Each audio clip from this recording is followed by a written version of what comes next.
Hello and welcome to another tutorial. So what we're going to be looking at today is we're going to be building a couple of key components for a save load system.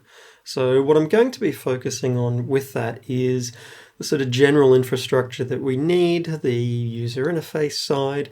So in terms of how I want to structure this, I'm going to make a save load system where it is going to support different slots. And then it's also going to have the idea of we have a manual save, so something that our player user actually invokes, and also be able to support auto saves. So we're going to be building up a few pieces for that. So let's dive on in. So to begin with, one of the early things we need to consider, because this is going to impact on sort of how we structure things, is we want to think about file format. I recommend, unless you have a really specific reason for it, use an easily human readable, editable format. So I generally go for using something like a JSON format because it's very easy to save complex data out into that. There's a lot of available things for doing that. But it's also something that it's very easy to actually read it. You can go and modify it. And unless there's a good reason to, let people be able to modify it. So to be able to work with this, there's a particular package that I do recommend adding in, because while there is some built-in support for JSON there with Unity, there is a package we can get that is going to work significantly better. So I've brought up the package manager, so I can click on plus and I can go add package by name. And the name that I want to use in this case is com.unity.nuget, N-U-G-E-T, .newtonsoft.json. So this will bring in the Newtonsoft JSON package. I've used that before for things like the real-time weather information. It's really powerful in terms of the tools it gives us for being able to work with files. So I tell it to add that in. It's going to import that into the system. So that's good. So let's start getting a couple of things set up. So I'm going to have here save load system, and what I'm going to do is it's going to have a folder for our scripts. There will also end up being some prefabs because we're going to have some setups there with that, so that looks good. So in terms of scripts, I'm going to have our save load manager. So it's going to be the job of the save load manager to keep track of all of this information, to wrangle with and manage that. So it's going to be what we actually build up first. So let's open this up.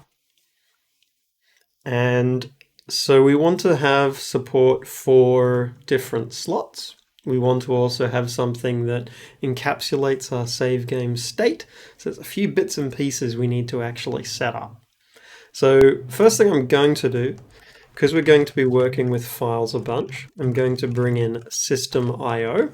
That'll give us access to some of the helpers for files, paths, things like that. I'm also going to bring in Newtonsoft JSON. That will give us access to what we need for working with the data. And then we're going to have our class for our saved game state. So the idea of how we're going to work with this is when we need to invoke a save, we will create one of these game states, and then we'll let everything know that is involved in that save load process of, hey, here's this save game state. Put the data that you need into that. And same when we're loading, those things will go and check that save game state and go, okay, do we have a save game? Yep, we do. Cool. Let's check what data we've got in there. So that's how we're going to work with that. I need to define my save slots. So we're going to have our save slot.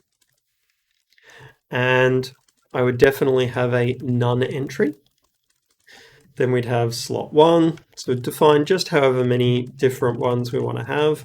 I'm going to have 5. Then we have the save types. So save type. So we'll have manual and automatic. So that's good. So save game state, one of the things that I am going to chuck into this is a version field as the first sort of entry. That way then, if we do have a case where we make changes to this, things like that, we've got something that's tracking the version that we can easily refer to. So, okay, good so far. What are some other things we then need? Well, our save load manager, I need that to be a singleton because that's something that I want to be able to easily access from lots of places. So let's convert this so it's able to be a singleton. So we set up our save load manager, instance variable that we make publicly gettable but privately settable. We do our logic in awake, where what we would be doing is, well, if our instance is not equal to null, then we would do a destroy of that game object and return, because we've got a duplicate, so we don't want to run. So what I will do is log out an error, because this is something that it indicates something has gone badly wrong. So found a duplicate save load manager on, and we just indicate the name. Otherwise, we set instance to this. The other thing I'm going to do, because this is actually something we want to have it persist, is we're going to tell it don't destroy on load this game object. That will allow it to persist. And we're going to do a couple of other things to ensure that it persists as well. But this is one of the big things that we're going to do to ensure that the game object is always present. So, okay, that's good. We've done that side of it. We want to set up a couple of other little helper things here. So as I mentioned, we want to support autosaves. So let's set up so we can create our autosave interval. And we'll default that to maybe 5 minutes. So, okay, good so far. We might need stuff in the start and update. We're going to leave that for the moment. But what we do want to do is we want to then look at stuff of, okay, what does it look like when we go to do a save? What does it look like when we go to do a load, for example? So, okay, well, our save interface, request save, we would need to provide the slot. We would also want to provide the type. And the reason for that is, well, how I want to structure this is we need to pick a file name. So I'm going to actually, because this is something we'd be doing a lot, I'm going to have get save file path that takes these exact same parameters. And I want to use that to generate a path. So we need to work out where we can save it to. Conveniently, Unity provides application persistent data path. This is something that's valid on any platform, and it's a location that we can safely save things to. So that's good. That gives us a location. I need a file name then. So what I would always do is use something like path combine, which is in system.io, for doing this. Don't do this manually. Path combine is going to work regardless of what platform you're running on. So, okay, we need to give it a file name then as well. So file name wise, well, if I use like of this, I can put save file. I can indicate then the slot. So what I could do is slot, and I could cast that to an integer. And I might put like of that. So then I also want to indicate the type. So save type to string and .json.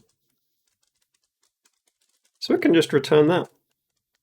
That gives us a valid path back. So, okay, that's good. So when we request the save, the first thing we can do is, well, we can create our saved state. We'll do that first. So our new saved game state. We can get the path that we are saving this to. So file path, we get save file path for the slot and the save type. So that's good. We've got our base state, we've got the path, and saving it out, because we are using the Newtonsoft JSON package, we can do file, write all text, and we can do the path. So we do the file path, and then we can say JSON convert, and we're doing a serialize object.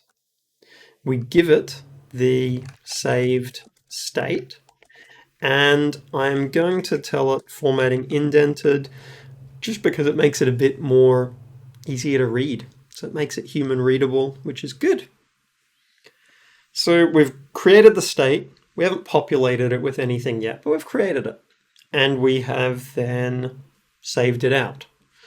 So we need to actually inject data into that. So this is something where what I would do is I would actually define public interface and then this is essentially for something that needs to know or has data that it can save. So we could call this ISaveable. And that needs to implement a particular function, which would be a prepare for save, gets the saved game state. Just call that game state. So the idea is anything that implements that has to actually then populate it. So, okay, how do we retrieve those things? So let's find out, our obvious way for potentially retrieving things is a find objects of type. So save handlers, find objects of type, and we can say ISaveable. But what we'll notice is that actually can't be used. So you can't find something based upon an interface. That's actually not supported.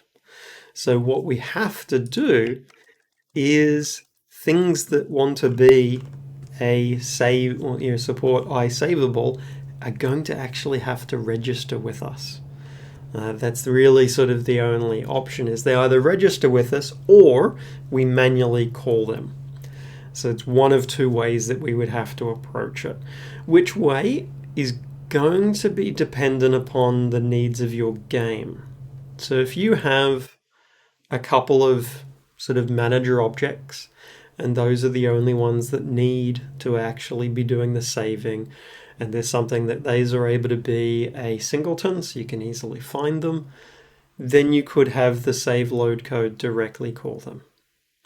If those are things where you've got a lot of them, you can't have them be singletons, we would need to have something where things that can be saved and loaded have to actually register with the save load manager.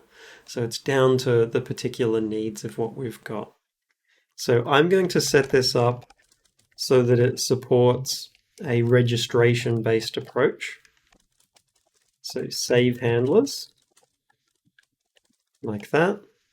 I'm going to create a couple of functions. So public void register handler.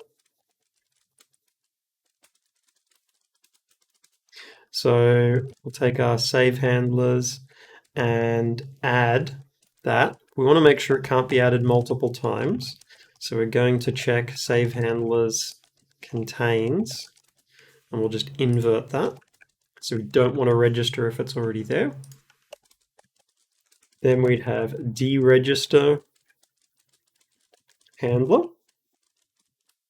Again, provide the same thing. Save handlers, remove that particular one. So that's good.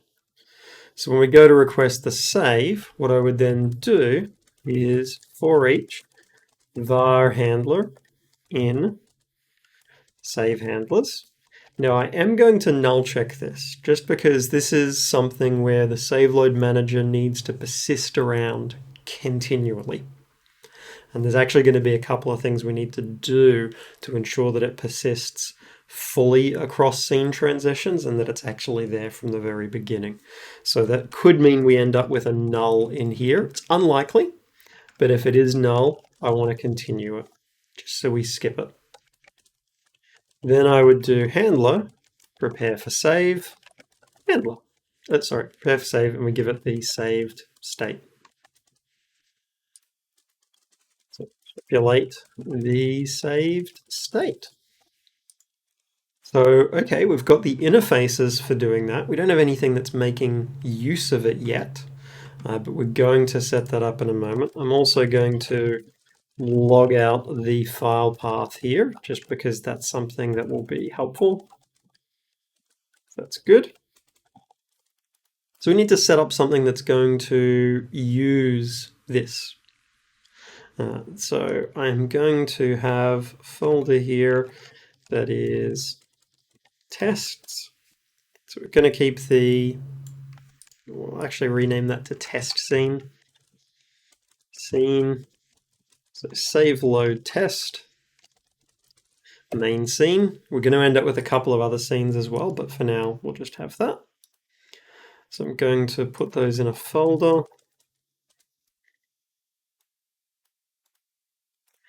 And then I'm also going to create another folder for scripts, and these are just going to be purely some test scripts.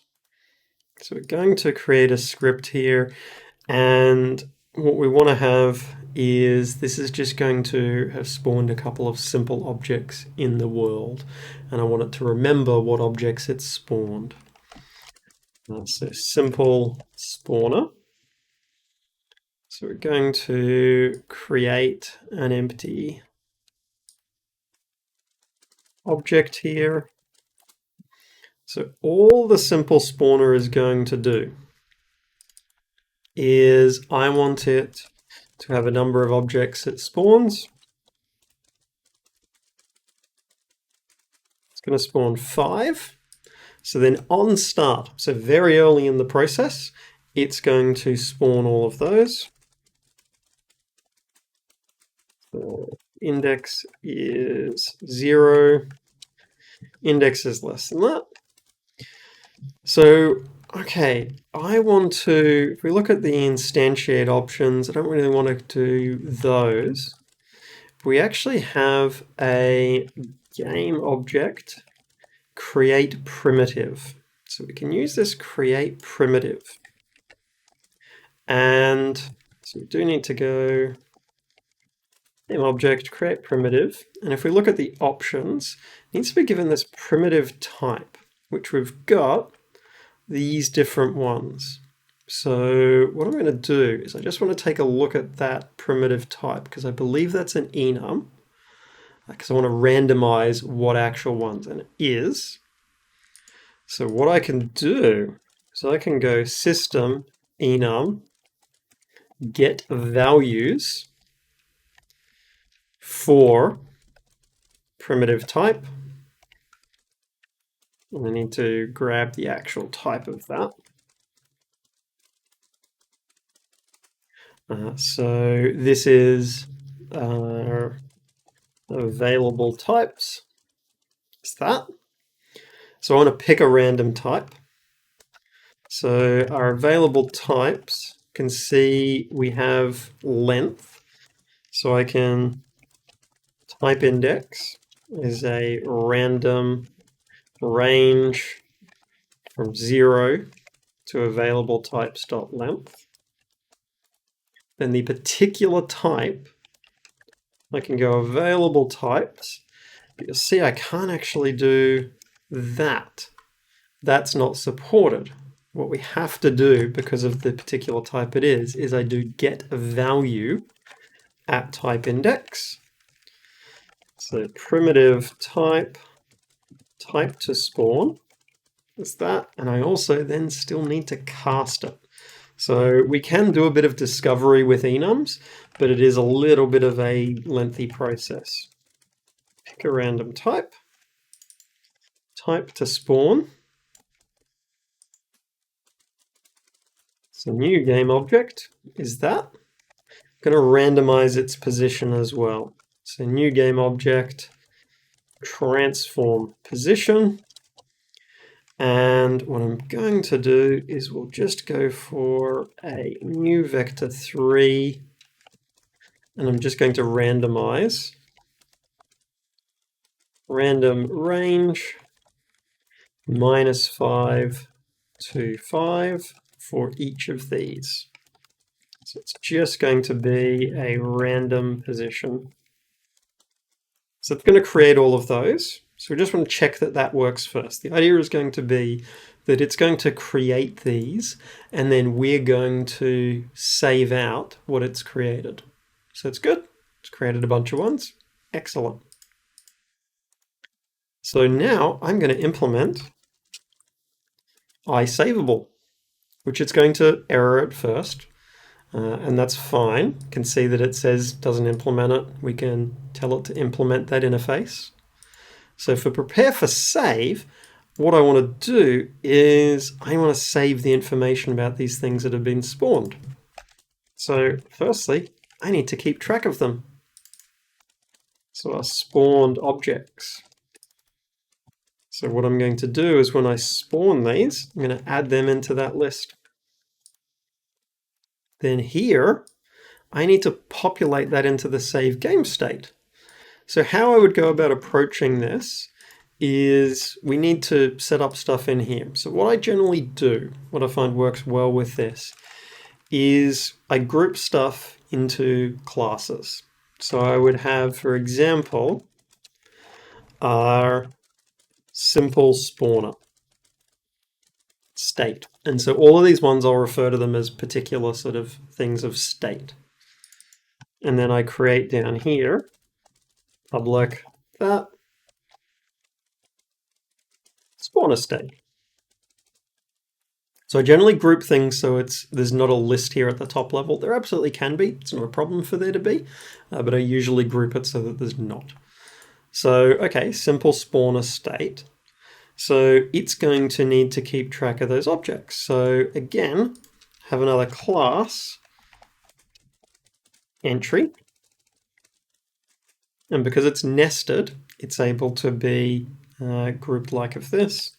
So that is just going to store public primitive type, the type.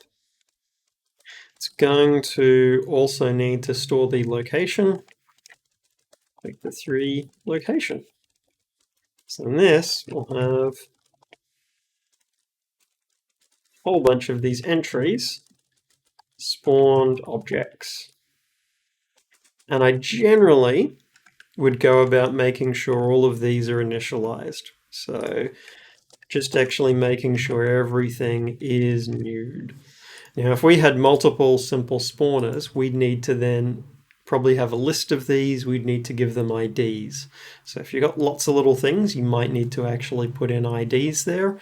So I'm going to, just for the sake of it, put in an ID, just so if we did have multiple of these, we could change this to a list and there's an ID that it matches. So I'm going to give this an ID as well. String ID, simple spawner 1, for example, just so it's got all of that it can populate in there. So now I can start to fill this out. So I can go game state, spawner, ID is our ID. I can go through each of the spawned objects and I can actually save the information out. So I can say, okay, well, our game state dot spawner state, that has these spawned objects. So I add to that a new, and it's auto-completing the value, which is good. Then I can initialize it.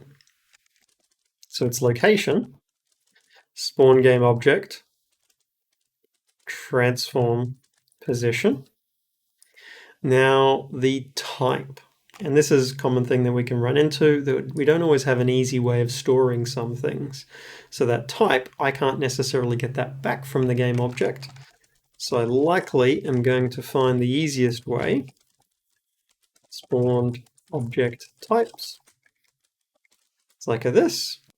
That's a bit annoying having multiple arrays like that. So what I can do is say that I am using a system.tuple, which lets me store just a pair of things. Lets you easily create just things like a pair of types like that. Really, really handy. And then the way we use this is, this would become spawn game object info, and I would access item 1, which will be the game object. Then the type, spawn game object info, item 2. For populating it down here then, I have to create a new one of the tuples, new game object, type to spawn. So I have to do a little bit more for that, but that's put the data into that state. So that means I'm getting pretty close to actually being able to test this doing some saving. Now I haven't created the scene or anything like that this is sitting in, and that's actually something that I'm going to sort out next, because a really critical aspect with this is we need to make sure that our scene is always loaded. So I'm going to, and this is similar to the process I'm going to use here is what we've used before for creating what's called a bootstrap scene. So a scene that is automatically loaded. So that's what I'm going to set up here. So I'm going to create a new scene, save load, persistent level. I'm just going to drag that in here because what I'm going to do is into it, create a new game object, save load manager, that I attach our script to. So it's got that. I get rid of everything else in it. Don't need anything else in that level. And I'm going to save it and remove it. Then I want to configure my build settings because to work with this persistent level, I'm going to need it to be easily accessible. So I'm going to bring it in. And I'm going to bring in our test scene, but I need to make sure the test scene is the first one. The persistent level can just be at the very end. Key thing is that it's in the build settings because we need to forcibly load that scene. So how we go about that, and we've worked with bootstrap scenes before, so it's going to be a very, very similar process here for making this a bootstrap scene. So what we do for making this a bootstrap one is I set up a function here, public static void load persistent level. And then I use a very particular attribute, runtime initialize on load method. And then I do before scene load. So what this will do is this will invoke this function very early on. And then I want to check and see. So scene index is 0. So I'm going to loop through all of the scenes. And so I need to access the scene manager. So to do that, I have to bring in, using Unity Engine scene management. So then I loop through all of the scenes. Let me fix up our name here. So scene manager and the count. So the idea is I want to check, has this scene already been loaded? So I can say, okay, well, scene manager, get scene at, we give it the scene index. And what I'm wanting to check is if its name is equal to the name of our persistent level that we set up. So that's save load persistent level. So if the name is equal to that, then we don't need to do anything. We've got our persistent level already loaded. So if it matches, return. So check if persistent level is already present. No persistent level present, load it now. So otherwise what we do is we then go load scene and we give it the exact name of the scene. So the save load persistent level, and we want this to be additive. So what this is going to do is this, because we mark this as don't destroy on load, so we are ensuring that the save load manager's dedicated little persistent level is 100% loaded, and that it loads before anything else, so that essentially everything in our code can assume the save load manager exists, which is great. That makes it really easy then for our simple spawner. Well, it can assume that that save load manager exists. So it can register itself this. When it gets destroyed, it can then unregister. So important to do that. We want to, although it'll handle there being nulls, we want to try and avoid there being nulls if we can. So we deregister ourselves. So that's good. We should pretty much be right to be able to save stuff now. So what I'm going to do is I'm going to set up a little bit of a debug thing. So serialize field, bool, debug, trigger save. And what I will do is in our update, if that's set, first thing I do is turn that off. Then do a request save, tell it what particular slot I want it to do, and this is, let's say, a manual save. So this should work. We should have the saving process happening there. And we should get a message appearing here telling us where it saved it to. So let's run it. And we should see our save persistent level. It's there. We spawned a bunch of things. We have our save load manager. I can trigger a save. So we can see when we tried to save, it got a bunch of errors, and we can see it's specifically saying there's this self-referencing loop detected with normalized. And that's because by default, the Newtonsoft one is going to try and serialize properties and things like that. So that actually gets a little bit messy. So you do need to be careful when you're trying to serialize out some types. Now there are modifications that we can make to the actual serialization process, or what we can do is we could look at changing that vector 3 into a system tuple with 3 floats, and we could test and see how that goes process-wise. So what I would then have to do here for the location is I'm going to firstly pull the location out into a separate variable just to make it a little bit cleaner here, because with this we have to create that new one, and this allows us to then go location X, location Y, and location .z. So that's the thing, just because it will let you write the code for serializing something doesn't necessarily mean that there aren't underlying things that that type might be doing, which could cause issues. So that shouldn't be a location anymore. Oh, because I didn't save that. So we should be able to now test this. So tuple may work.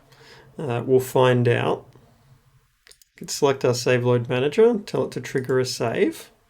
And that has saved out. And we can see that indicates the file here where it has saved that out to.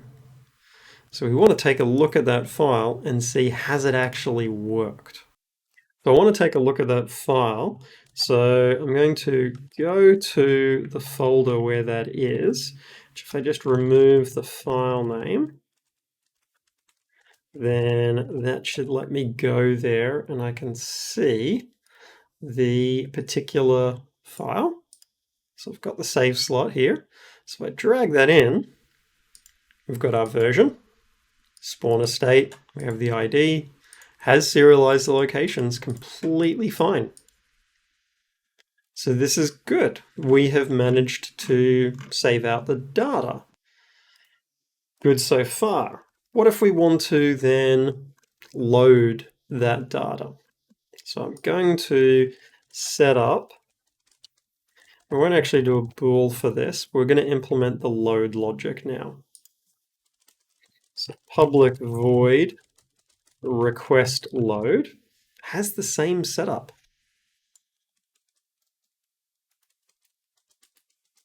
Now, related to this, it would be useful to know if a particular save file exists. So I'm going to actually set up a helper for that first. Public bool does save exist for a particular slot, like that. And all I need to do for this is return file.exists of a get save file path and give it those two. So that'll just give us an easy way we can check if a particular save slot exists. Now for loading, well, firstly I'm going to get rid of this. First thing I need to do is I need to get that path. Then I need to read all of the text. So we do have a read all text. I can just give it the same file path. And then to deserialize it, it's actually pretty straightforward. We can again use JSON convert, deserialize object. We give it the class, which is a saved game state, and we give it the JSON, and this is going to actually load it, and it will return it. So I want to store this somewhere, and I actually want this to be something that's easily accessible. So I'm going to set up here a public saved game state, saved state, publicly gettable, only privately settable, like that. I'm also going to keep track of the current slot. So just because when we've loaded a game, we want to be able to autosave. So this is our current slot is going to be equal to slot, and our saved game is equal to that. Actually, what do I call it? Saved state. So we can load, it'll remember the slot.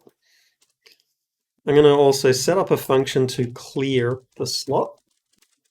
The reason being, or clear save, is if we start a new game, we don't want to have that save state persist. So that'll set that to null. That'll set the current slot to none.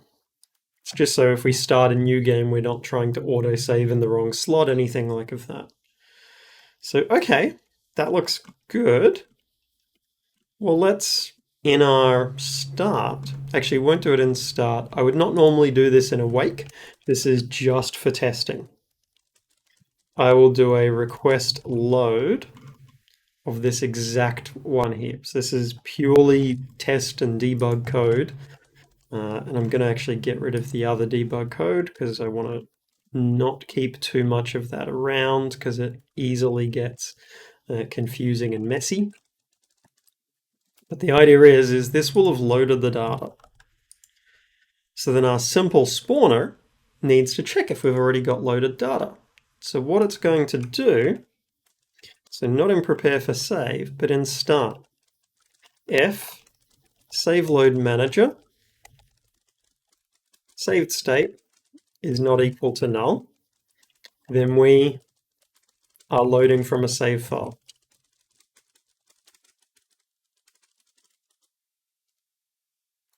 So that looks good. Now we want to move this registering of the handler up to the top because we will always do that. And then we're going to check, okay, well, if save load manager, that saved state, so the spawner state, so I'm going to just grab that out into a variable, just because that'll make it easier to check things. So if the spawner state, we check the ID, if that matches up, then we'll run our logic and we'll actually do a return. We won't do anything further. So now we can respawn these objects based upon that saved data. So for each var entry in our spawner state spawned objects. So I want to be able to spawn an object based upon that. I've already, the type information I'll be able to get out of that. So we have primitive type, type to spawn is actually already there as the primitive type. So we can go entry type. Need to get the location. So location is a new vector 3, and that'll be our entry location, item 1, entry location, item 2, and an entry location, item 3. We could put in a helper that would do that for us as well if we needed to, but that's good. So I'm going to then set up a spawn object, type to spawn, and location. And the reason I'm setting up a function for this is I want to use this same function down here so that it's all of that common code is sort of handled in the one function. So this is able to do that. Move this all into a function. Just ensures that, because what should happen is when we load, we want to be in the exact same state as we were before in terms of all of our internal variables. And that's one of the things that can take a bit of time, is getting a sense of, okay, what are all of the bits that I need to hook up? How do I get that actually up and running? So it's good. That means it's going to populate that list because we want to make sure that list is still populated, because otherwise if we did a save without having done that, it would be wrong. So, okay, that should load from a save file. And we should see our objects at these very particular locations. So let's test this out. We'll make sure we've got all of our code saved, which it is. And so let's run this now. So it's put objects in locations. Has it put them in the locations we expect?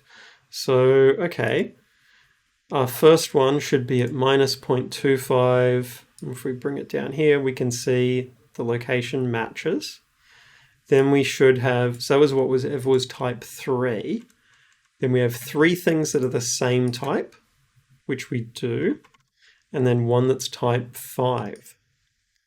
And if we go and take a look at our primitive type, so if we go to the definition for that, 0, which we had 3 of, is a sphere.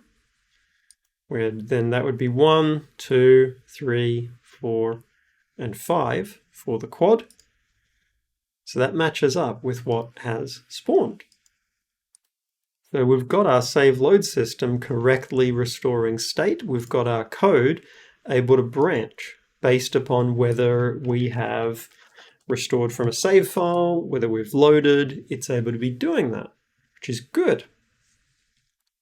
So, okay, that's good. What about then, and I'm going to actually leave that load in for the moment. What about if we want to auto-save? Because we do want to have support for that. So, okay, let's keep track of that. Time until next autosave. So that looks good. So what we need to do is when we request a load, so we can only autosave when we've actually got something loaded. So if we time until next autosave, should be our autosave interval. Clear save can actually just leave that. We don't need to do anything with it.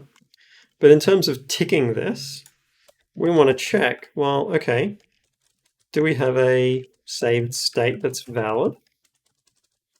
If we have a saved state that is valid, then what I need to do is I need to decrement that. If that goes below 0, then first thing I'm going to do is reset it to our autosave interval. And then I request a save in the current slot.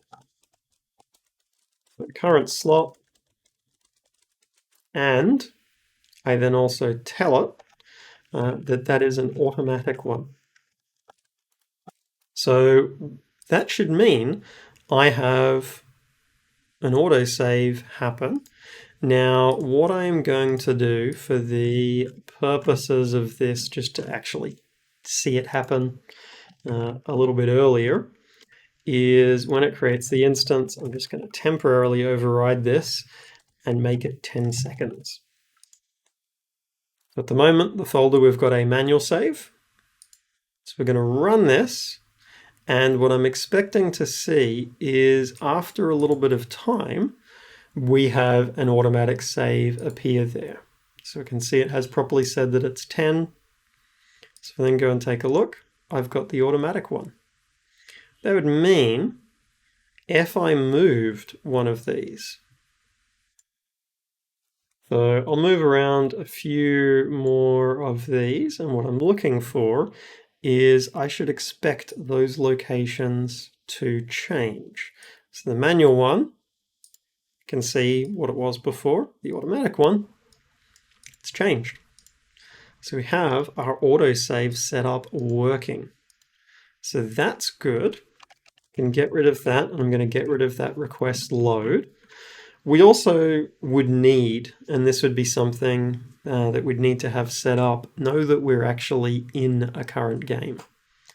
Now I'm also going to change that. I don't want that slot. Actually, that save slot should just be internal.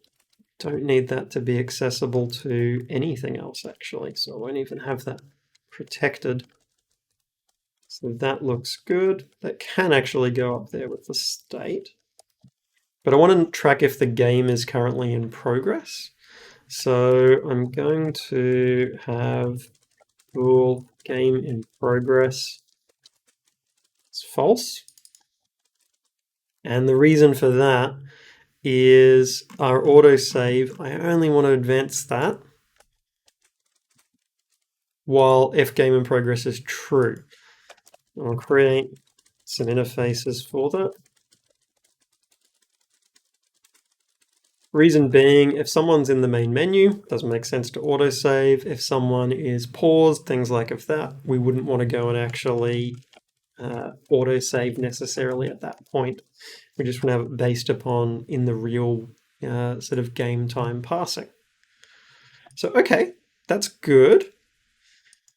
This is our level, so I'm just going to create, we would in theory have something like a game manager, and it's going to get a test script on it called game manager, because we need to set that game in progress variable. So in start, we would go save load manager, set game in progress, and we need to just fix up that naming.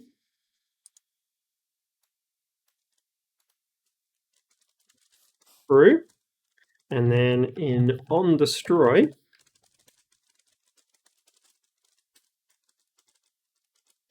we would set that to false. So, okay, that will mean autosaves can take place when we're in that main game. That will mean that we've got our interfaces for if we are starting a new game versus loading. So if we're starting a new game, we would do clear save. So we've got all of those bits that we need for sort of our key infrastructure for the save load system, which is great. We've got something we can extend, that we can build extra data into. So we've got those key elements there. Now, what we don't have with this is we don't have our user interface for the sides of this. So what I'm going to do is I'm going to create another scene. So save load test main menu. I'm going to load this. Also want to add that into our build settings as the very first one. So this is going to need a couple of things. So firstly, I'm going to just simplify all of the look of this. We're going to add in a couple of buttons, bring in the essential Text Mesh Pro elements as well. But I'm going to have a new game, and I'm also going to have a load game button. I'm going to configure our canvas appropriately. That looks pretty decent. I will up the resolution though. I'm going to create a little panel.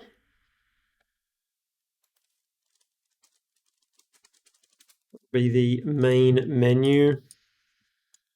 The main menu, I'm just going to anchor that over to the left-hand side, like so. And we're going to give this a vertical layout group just to have it place the particular things in, set up a little bit of spacing and padding. So I just want to show how we'll integrate some of these other bits for this.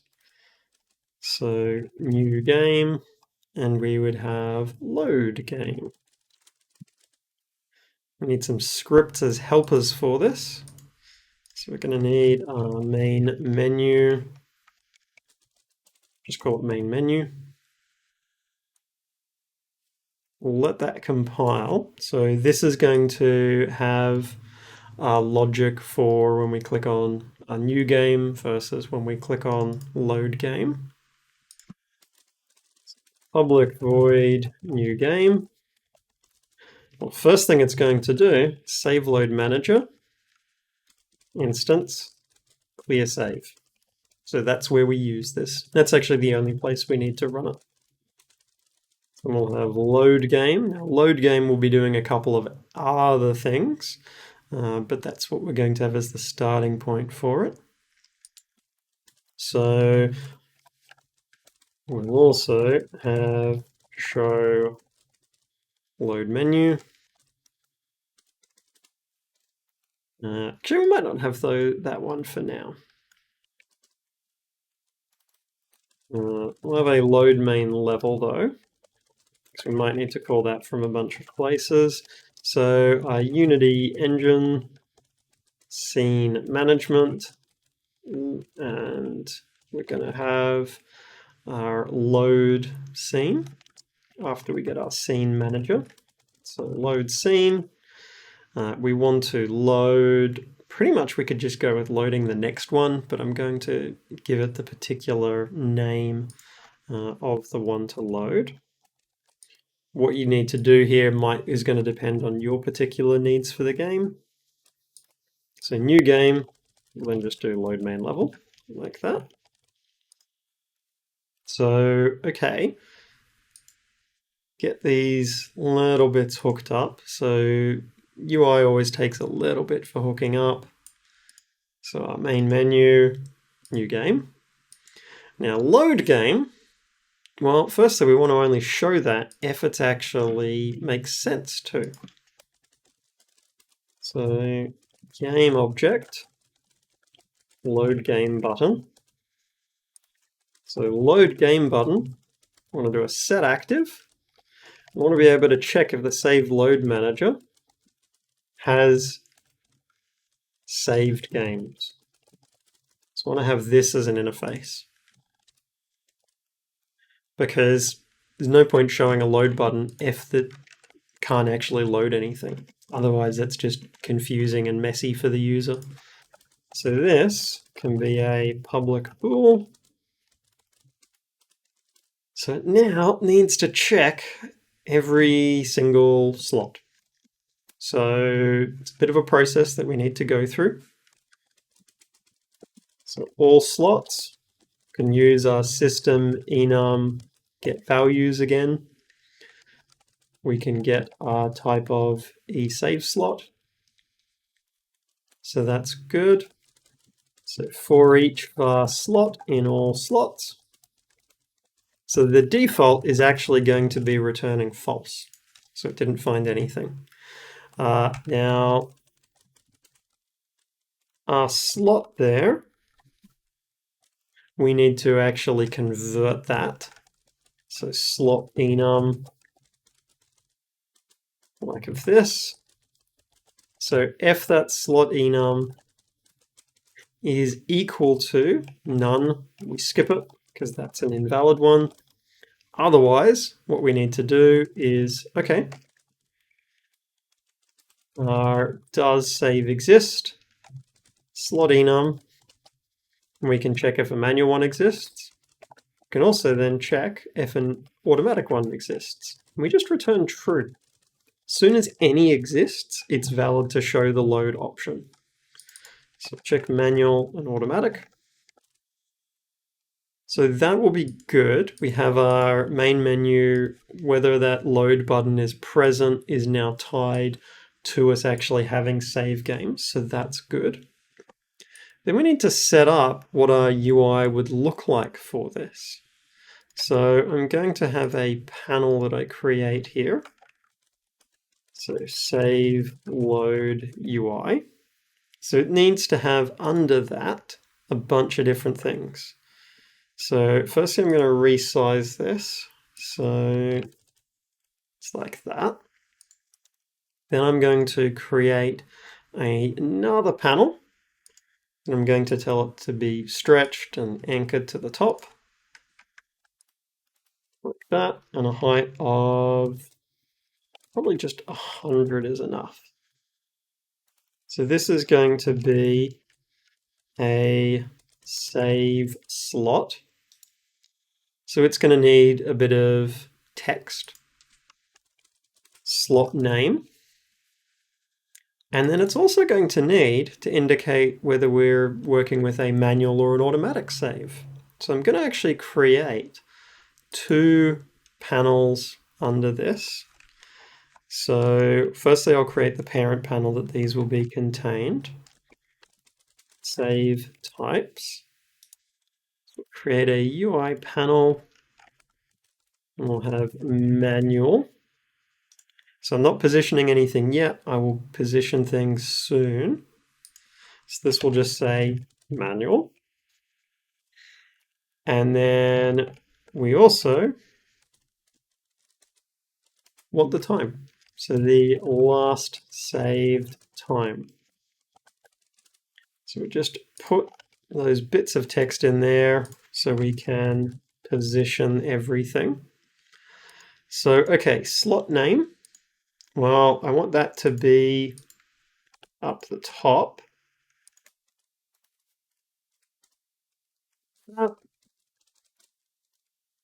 Maybe 0 is probably pretty good for it. So that looks good. That save slot, I'm going to change the background so we can actually sort of see things a little bit clearer.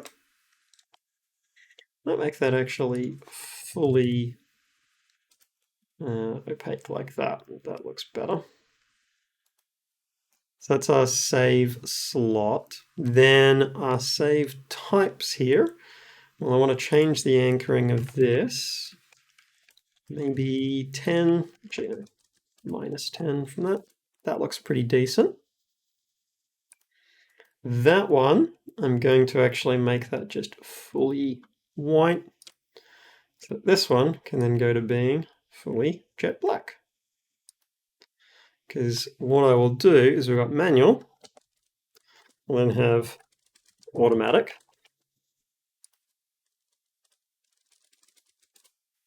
and I'm going to then add in a horizontal layout group. So I really recommend making a lot of use of horizontal, vertical layout groups, things like that.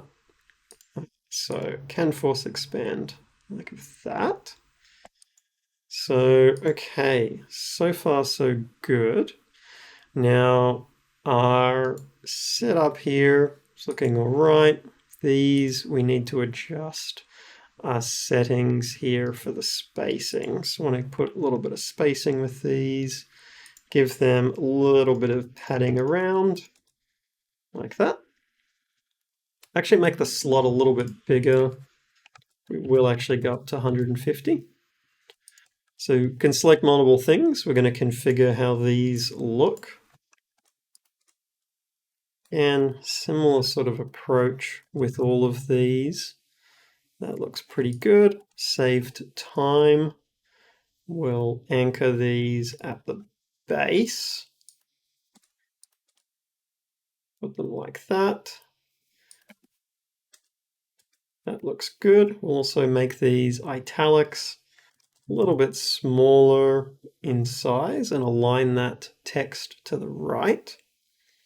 Probably actually bring that height down a little bit. So that's pretty good. Means we can shrink this so that we can then increase the size of our text here. So it's good. We've got our slot. So we can start to configure what that's going to have script-wise, because it is going to need a few things on the script side.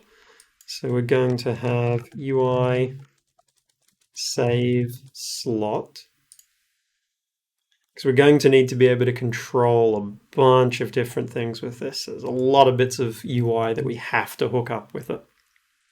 So what I want to do is it's going to need to be able to update these last saved times. It's going to need to be able to update that slot name. And it's going to need to know when we click on these. So the text, I'm going to turn off raycast targets on them so the text doesn't interfere with things. But we're going to set up all of those hooks that we need before we'll eventually then turn this into a prefab. We're going to bring in Text Mesh Pro. I'm also going to bring in Unity Engine UI. So we have quite a few bits of text here. We have slot name. We have last saved time manual. And we also have last save time for automatic. We also have those images that we need to be able to control. So image, and we'll have manual save background and an automatic save background. Then we're going to set up some colors for those. So a color, default color, which we'll just make is a jet black. And then we'll also have selected color, which I don't think we've got any light colors there, so I'm just going to make it a gray for now, and we'll tweak that color. It's exposed, so we can easily adjust it. I just want to get all of the bits hooked up for this slot. So whenever I'm prefabbing things, just always usually go for making sure I have all of the stuff linked up in the scripts first before I go and prefab it, just so I can easily make sure I've got everything I need there. So that looks good so far. A manual save image and our automatic one. So that's good. So I am going to prefab that. And then I'm going to add in, now this is something where I could add these in manually, or I could add them in code. It really depends upon particular needs. To start off with, I'm going to add them in manually, and then code is something we can add in afterwards. So I'm going to just set these up, give them proper names. Now they're all overlapping at the moment, but that's okay. So chuck in a vertical layout group that can control the width, but not the height. Chuck in a little bit of padding. We turn off the force expand on the height. And that's good. We've now got where these different slots will appear, which is perfect. I'll also keep track for these of what their actual slot is. So those will be able to actually indicate and know their associated slot. So we're just going to configure those. And again, we'll be able to change this over to using code to do this. But this is something that for now, we're able to at least work with this just by manually configuring things. So, okay, that's good. We've got those.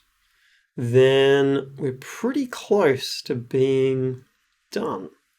We need to set up a button for actually doing the loading, things like of that. We need to populate this with information. So we're going to need another script that is going to be our save load UI. And that's going to sit on here. That's going to work with all of this. So our save load UI. So it's going to need to know the slots. So again, serialize field, list, and our save slot, all slots. Don't need to new that because we're going to be setting it up in the inspector. So I'm just going to then drag in each of those slots. So I've locked this so I can easily edit it. And just drag over the slots. Okay, so we've got the slots set up. We want to start getting them so that they are populated with information and they're showing the correct data there. So what I'm going to do is we're going to set these slots up. So this will be, what I'll do is what I usually often will set up for these is a function that essentially prepares the slot, that populates it with the information. And because I want to be able to reuse this UI for saving or for loading, I'm going to actually set up, so in our save load UI, I'm going to set up a mode here. So a public enum mode, and we'll have save or load. So the save slot, I can set up my prepare function, public void, and prepare for mode. So we give it save load UI, the mode. Now I'm going to keep track of that because that's something that could be quite useful for us to actually remember. So the current mode. So we're going to store that. So current mode is equal to the mode. Okay, So we want to set up for this. So firstly we want to show the correct slot name.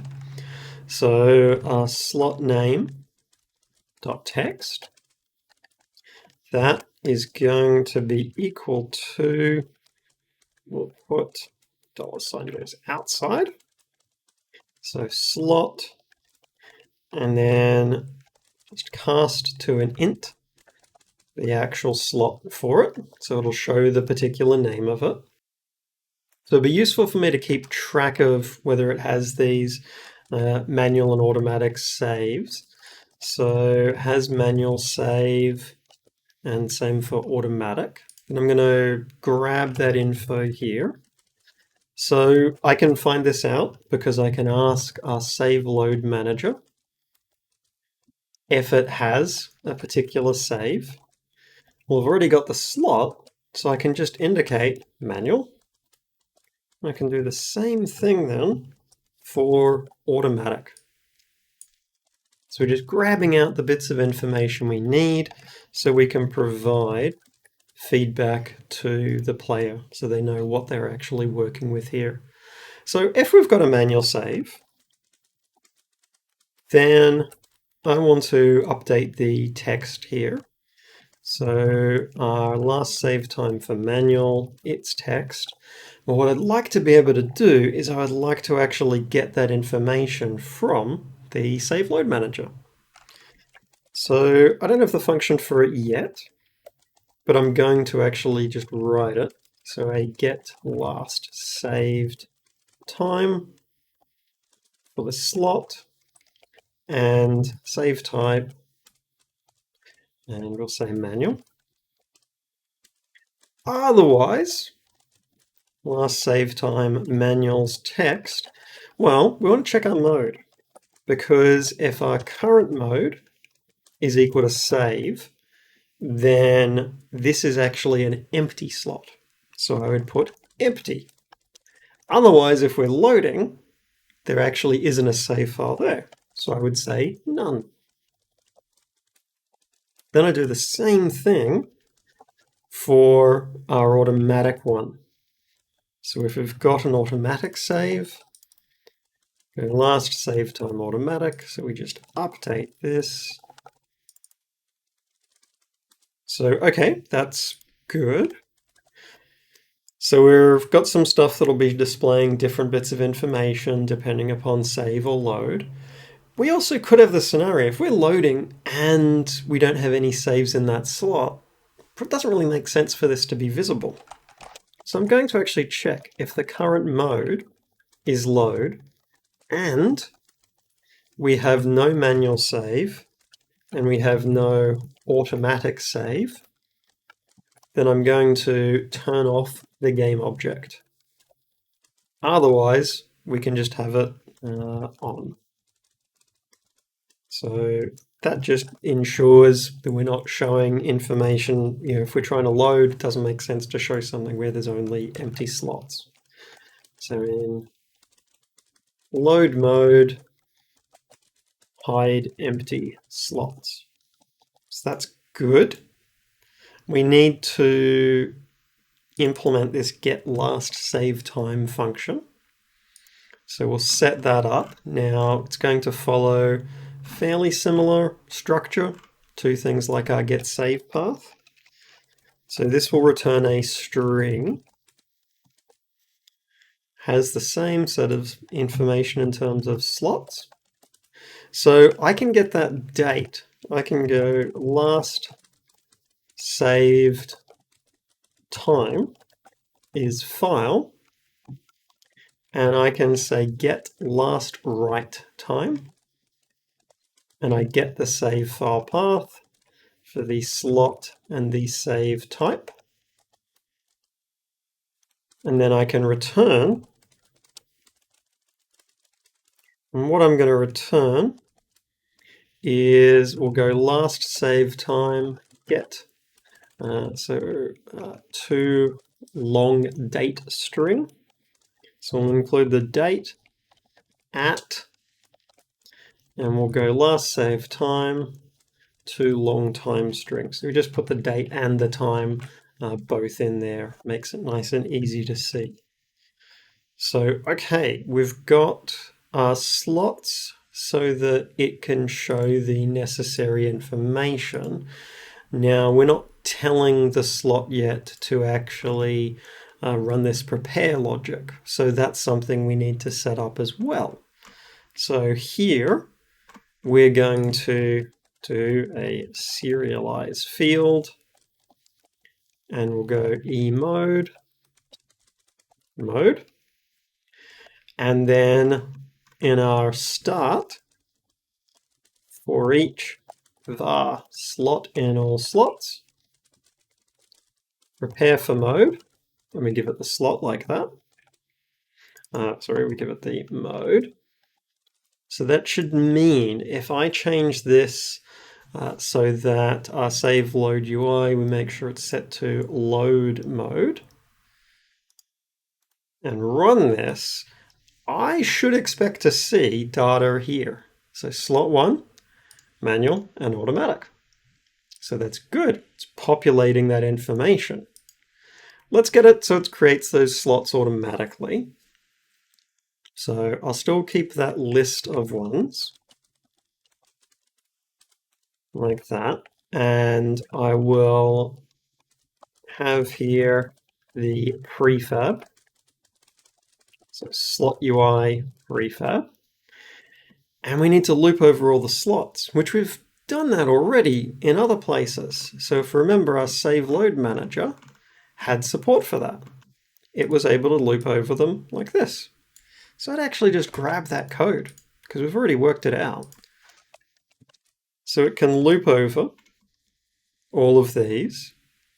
And then what it can do using that enum is I'm going to spawn the particular one. So we instantiate the slot UI prefab. Need to give it a parent, so I'm going to set up so we have a transform for where that will be added into. So we have slot game object. And then what I will do is the slot UI. We get component, and the particular component we're getting is that UI and the save slot. So we've retrieved that. That's something we can add in to those sets of slots. And we can also tell it. So slot UI, prepare for mode. We give it the mode. And I'm also going to give it the enum. So we change it so that its slot actually comes from something that's passed into it. So save slot. We'll just overwrite this. Means we don't need this to be serialized anymore. It's something that's now purely internal. And so we can link that up and we'll then have same sort of setup. Our slots are still being created, and I actually would get rid of all of that. It uses itself as the root, the prefab. Well, I've already got that. So I should see the same result for loading. And I do. So that's great. I'm getting pretty close to having this that we can actually perform that load. What I need is our slot to be able to receive a message when we've clicked on it, essentially. So I need to be able to detect that we have clicked on it. So that's something that's quite easy to do. We'd have public void on select manual save, and a public void on select automatic save. So those are the two functions that the UI will actually run. Now, in the unlikely event that we don't have a manual save and the mode, so our current mode is equal to load, we should just do nothing. Otherwise, we'll do the same thing for our automatic one. So it doesn't have an automatic one, so we're just filtering out so it's not getting selected. We want to highlight the particular ones. So we have our automatic save background. Its color goes to default, whereas the manual goes to selected. We do the opposite here. So here, this one goes to selected, whereas the other goes to default. And this pattern is one that we would follow in a lot of bits of UI. It's a fairly common one. So, okay, that's good. It would be really handy then to be able to notify things that this slot has been selected. So I'm going to actually do, and again, I'm writing the code before I have implemented support for it. So I want to be able to have on slot selected. I want to indicate the particular slot and the save type manual. So this is the interface I want. I want to be able to send this event when we actually enter. I'm also going to put here, because we want to be able to restore those colors, when we have an on enable, we just clear things being selected.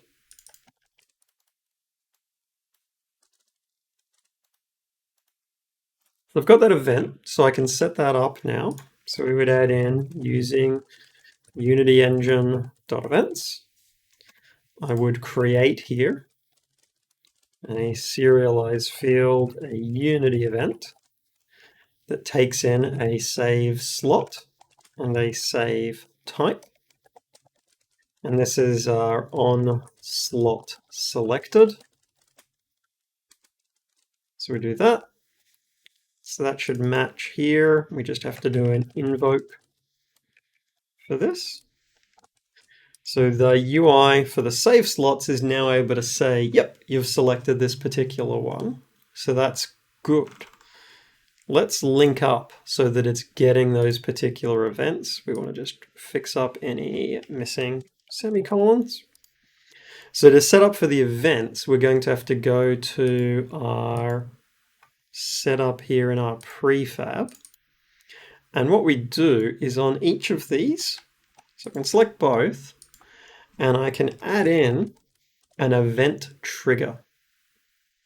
So what I do is a new event type, pointer click, and then I'm going to link that to the save slot.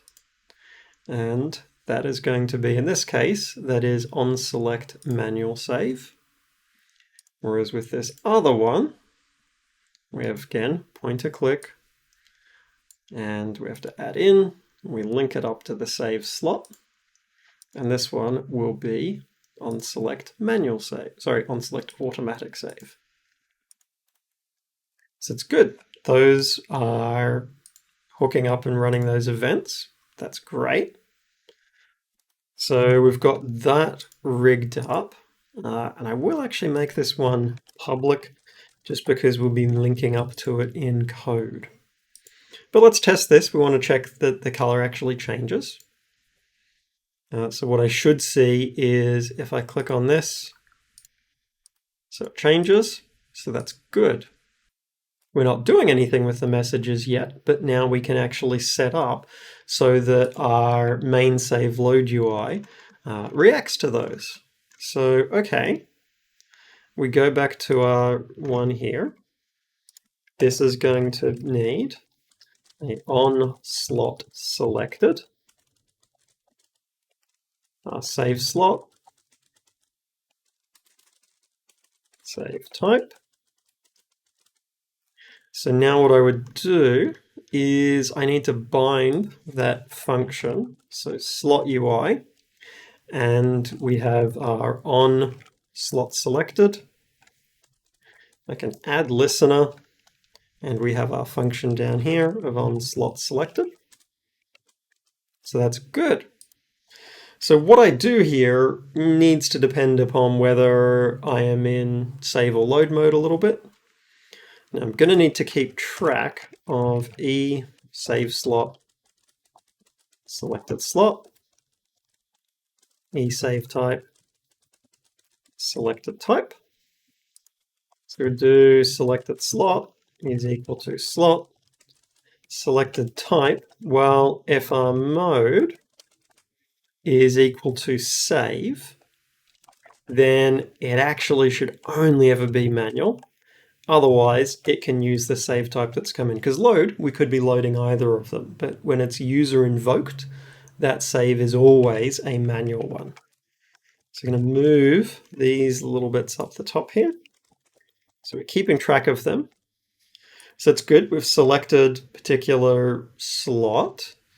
Then we need to be able to update and say, okay, well, we're going to need an actual button for saving and for loading. So we'll actually have this save load button. And what I will do is, just because, actually no, it'll be fine. So if our save load button, so once one's selected, this would actually get set active. Otherwise, what I would do is an on enable. We're going to set that active to false. So you have to go and select one for it to actually be active and ready there. That might mean that we, potentially in our save slots here, we want to also do a reset of those colors because they would get on enabled at the same point in time. So I'm going to set these both to default. So it's pretty good. So we need to set up our button that actually reacts to this. So what I'm going to do is I'm going to create a panel under this. Now we already have this vertical layout group that's organizing things. So I'm going to actually copy component and paste that here. And I'm going to remove it from this. And I'm going to say that the slots all will get spawned under this. So we're relocating where they actually get spawned. This is going to be able to take up the full space. But what I will do is I will turn off the image for that. And actually, I'll leave it on for a little bit just so I can get a measure of the space that I need there. That looks decent. So then turn off the image. Then I will create a button down the bottom that is actually going to be one for performing the load. So I'll have this centered down the bottom, a little bit up off the area, fully centered there. And this will be the save load button. So this is going to just say load game or load selected save. Make that a little bit larger so that it fits. So that's good. So our save load UI can link over to that. So we should find that that button is not visible. And then when we click on a slot, it becomes visible, which is great. So then finally, we need it to actually do stuff when we click on that button. So, okay, there's not too much we need to do for that. A public void on perform load, or on perform save load. So if the mode is equal to load, then we'll go and tell our save load manager instance request load, selected slot, selected type. So that's good. And then we need to have it link all of that up. So with the button, going to add in, it's going to talk to the save load UI. It's going to run perform save load. Then it's going to talk to our main menu. And from the main menu, it's going to then tell it to load the level, which that function has a terrible name. We're going to just rename that, which will break those links, but that's okay. We can relink that up. Always good to fix sort of typos, things like of that early when they happen. So main menu, and then we have load main level. So that's good. Our load game button, we're going to actually have our save load UI be off by default. So load game is going to talk to this, talk to the game object, and run set active to true. So what I'm expecting to be able to do is click on load game, shows me the slots, can select the manual one, and then I can click load selected save, and I am in the scene and is showing these particular ones. If I go back and run the same thing again and use the automatic one, different set of ones, and I want to make sure it's consistent, that it's always that when it loads the particular ones. So load, automatic, exactly the same. So we've got our load game interface happening, which is great. So good, we've got load game working. If we go and set up in our level then for being able to do saving and loading, so we're going to go to the main scene, and I'm actually going to take our canvas and event system and just drag those over. And I'm going to remove the main scene. I use this a lot when I'm actually transferring UI. It can be really, really handy. So our canvas, well, new game is actually going to become our save game button. But we'll get our load working first. So this was the in-game menu, or was the main menu, but it'll now be the in-game menu. So I'm actually going to get rid of that script. And what I'm going to do is create a script here, in-game menu, and attach that onto it. Now, in-game menu is going to do a lot of the same things that the other one did. I'm just going to make that a little bit wider, just so everything fits. Text should be taking up the full space, which it is. Give that a bit more space again.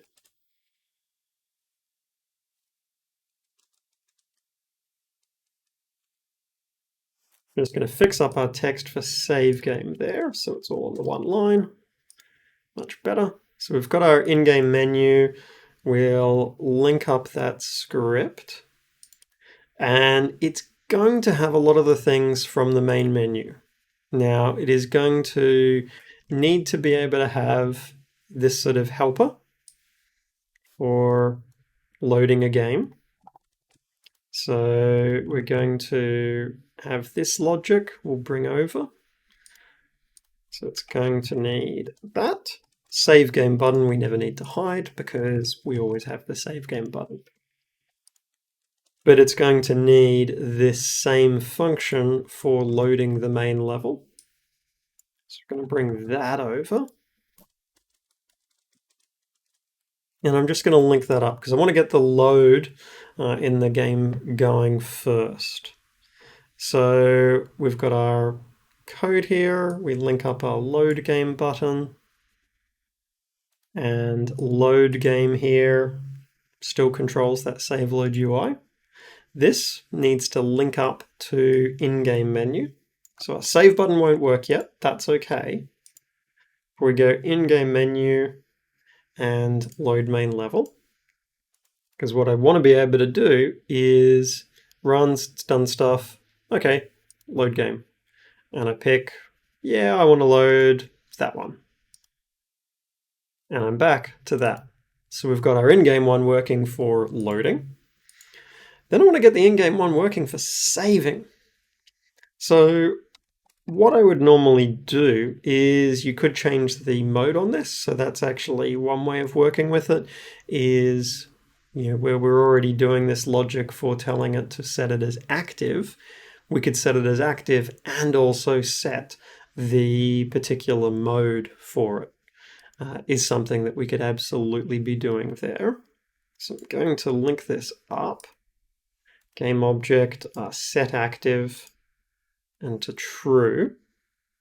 Now we need to set the mode of it. We don't have an interface for doing that currently. So I could set up function here, public void set mode save,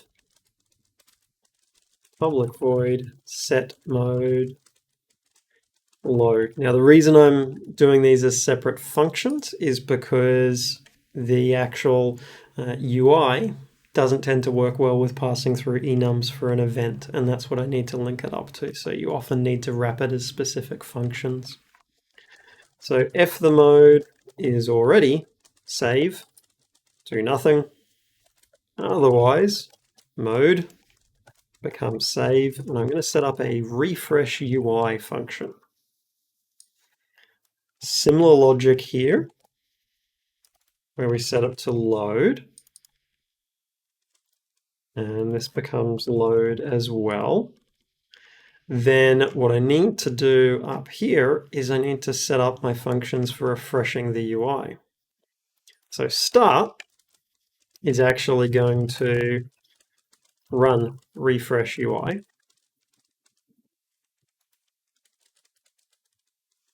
Like that. So the spawning of everything is fine. That doesn't need to change. But I might have old UI I need to clear out. So I'm going to clear that.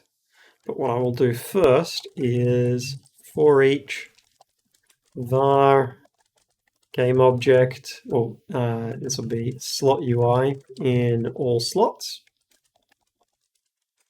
And I will go and then say slot UI game object destroy.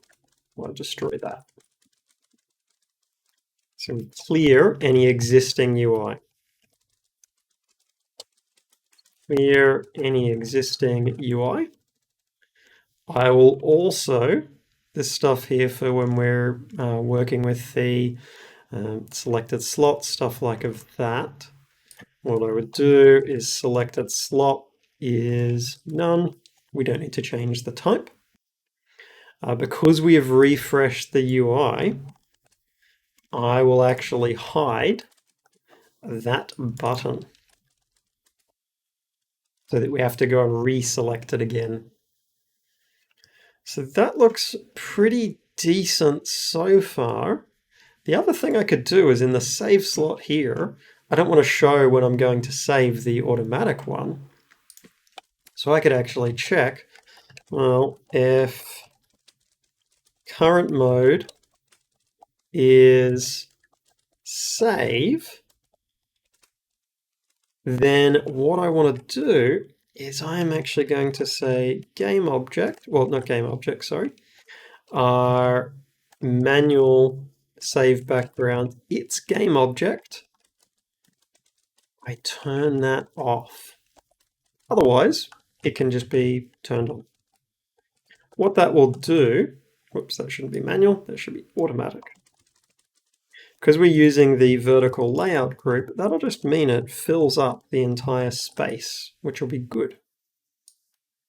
So, okay, that should do the trick there.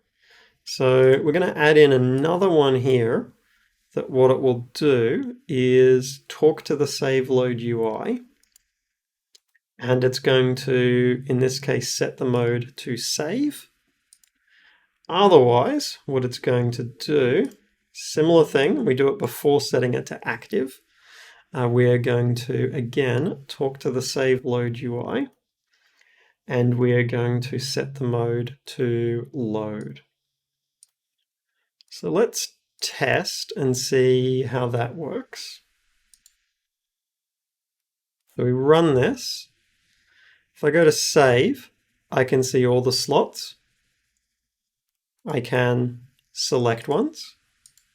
Now I can see it's not deselecting other ones that are already selected. So that's something where what we can do is, because we already know which slot has been selected, whenever we go and do this, for each var slot UI in all slots,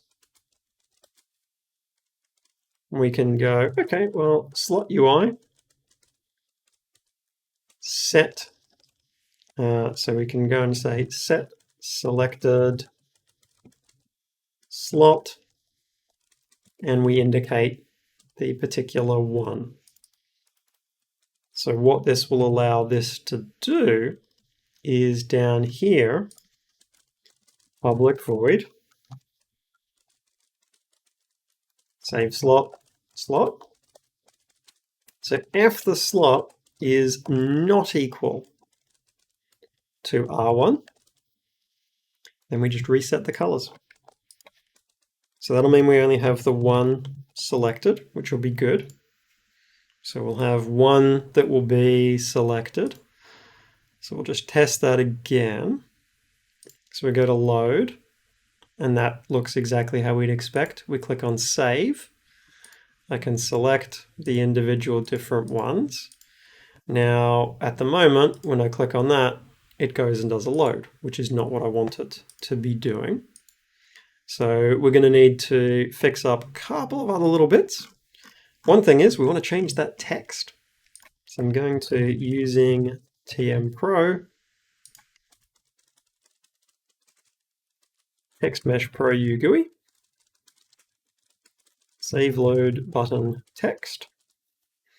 And when we set our mode, so in our refresh UI function here, what we will do is the text, well, if our mode is equal to save, load saved game, otherwise save game. So the text is changing appropriately. Our onPerform save load, we need to change what this does, because if it's load, then it actually is going to need to manually kick off the loading of the level. Otherwise, it's going to be able to just do a save. Now, we don't need to actually check what the other mode is because it has to be valid. So we're going to do save load manager, and we can request save, select a type. We would refresh the UI at this particular point in time. So that will recreate those slots. And that's fine because it will show the correct information there then for them. But we don't want it to do the loading of the level. In the save case, that would make no sense. So what I would want to do here is we're actually going to need to create another Unity event. So Unity engine.events. That means we'll chain through a few different events, but that's okay. On level load ready. So we can just do the invoking of this here. And the idea is this will allow us, I'll just make sure we create that as a new one so it's valid.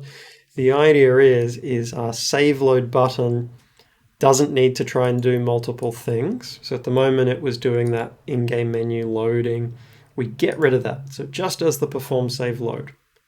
But then our actual save load UI, when it knows that it needs to load the level, Well, firstly, we can link up the text, but what it can then do is it can talk to the in-game menu. So it just allows it to duplicate chunks of the UI. Everything should still work. So let's test this out.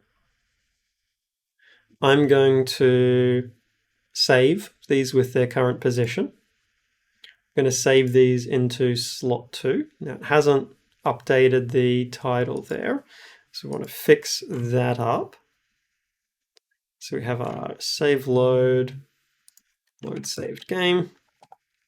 So if the mode is save, so we put that around the wrong way. So it was correct in terms of what the functionality would have been, but was showing the wrong thing. We'll test that again. So I'm going to go save. I'm going to pick slot 2. Tell it to save. And we can see it has added that in there.